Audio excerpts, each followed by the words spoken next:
the rookie of the year race right now, Donovan Mitchell and Ben Simmons, well, you could actually flip those. Ben Simmons and Donovan Mitchell are 1-2. We know that Donovan Mitchell has a few more points per game, but the field goal percentage is largely in favor of Ben Simmons because he takes higher quality shots, and also hand in hand, he can't really shoot the three. I think he's taken 9 this year, hasn't hit 1. So with all of that being said, the rebounds are in favor of Ben Simmons, the assists are in favor of Ben Simmons. He also has more around him. If the season ended today, I know it's ridiculous to ask this question, but like if the season ended today, would it be Donovan Mitchell or Ben Simmons in your eyes for rookie of the year? Most people will tell you Ben Simmons. In my eyes, I think it's Donovan Mitchell, and I think the reason why is you're seeing the Utah Jazz stay in a playoff race where no one thought they'd probably be. They lost Gordon Hayward. Rudy Gobert has been out for just about a month now, and Donovan Mitchell is leading their team in points per game, minutes played, etc. He's doing a lot for that Utah Jazz team, and I don't think anybody anticipated or expected him to do it. So for that reason, I would say that Donovan Mitchell's ahead of Ben Simmons. Now, is Ben Simmons probably the better talent? Is Ben Simmons probably the better player? Probably.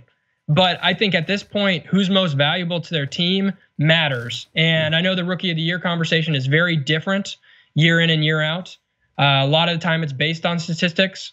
But for me personally, you just look at what Donovan Mitchell is bringing to the table for the Utah Jazz, how efficient he's been, how consistent he's been.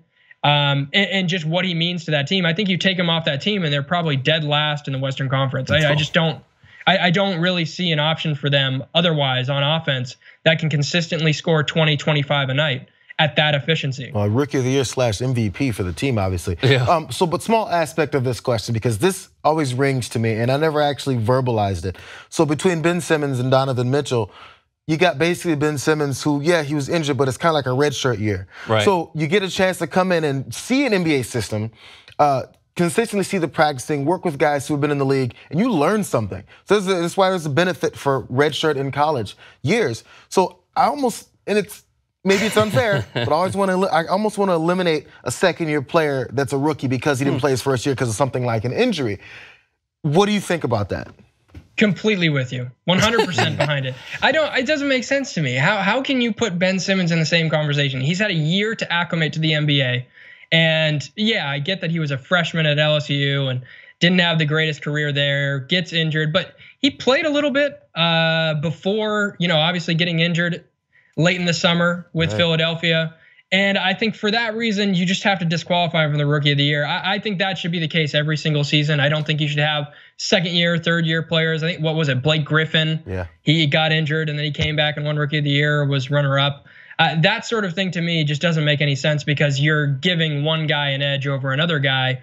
And the edge typically is that he's acclimated to the NBA an extra season. Even if he was injured, he's still got, NBA players around him. He's getting his training staff around him. He's got guys with all the tools and knowledge to help him out. Whereas, Donovan Mitchell was at Louisville and, Ben Simmons is learning from the best with the best, I guess you could say. Definitely.